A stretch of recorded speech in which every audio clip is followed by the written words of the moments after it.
then I saw 10 Cloverfield Lane, and I believe I'm not the only one that saw that. I have also seen 10 Cloverfield Lane. So, I've done a bit of talking now. Would you like to give your thoughts on 10 Cloverfield Lane? Yeah. So, what it feels to me is that 10 Cloverfield Lane is 2 films. I would say one film It's and one, like yeah, a third. Yeah. It's a whole film and then the end of a separate film. Yeah, basically. And both of those films are really good.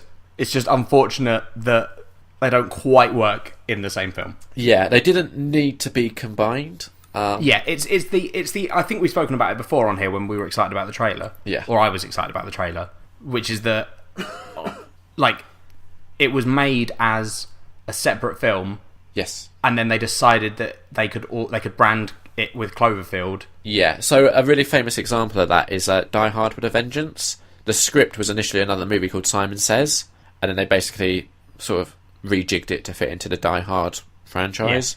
Yeah. And it's a kind of fairly common thing that's done with scripts. Yeah, I can see why. It was so obvious, like, how they did this. Yeah, because it's literally a whole film you watch, and then at the end you get some stuff that links it to Cloverfield. Yeah, very tenuously as well. Like super tenuously. Yeah, but it's a good. But like overall, it is, the majority of the one good film that's in this movie is really good. Yeah, like John Goodman is fantastic. Yeah. Elizabeth Winstead, brilliant. It's got she's just fantastic. Yes, it's got all the twists you want, Liam. It's got some turns.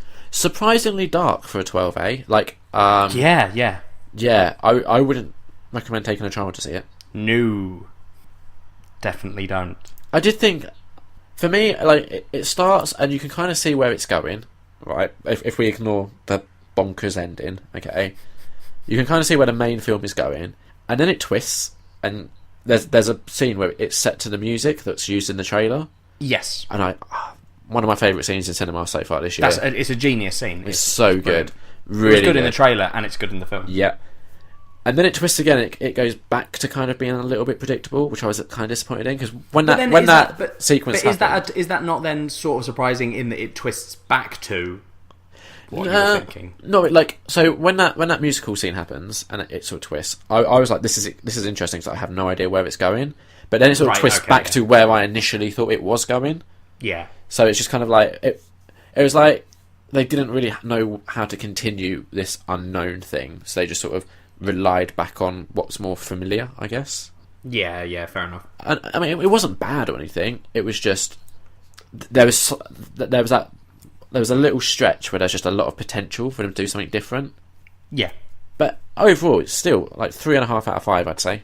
Yep, I'm the same. Yeah, and it's rare for us to agree. Yeah, it is. It was shocking when we text each other after I'd seen it. Yes. And both agreed that we had the exact same opinion. Exactly.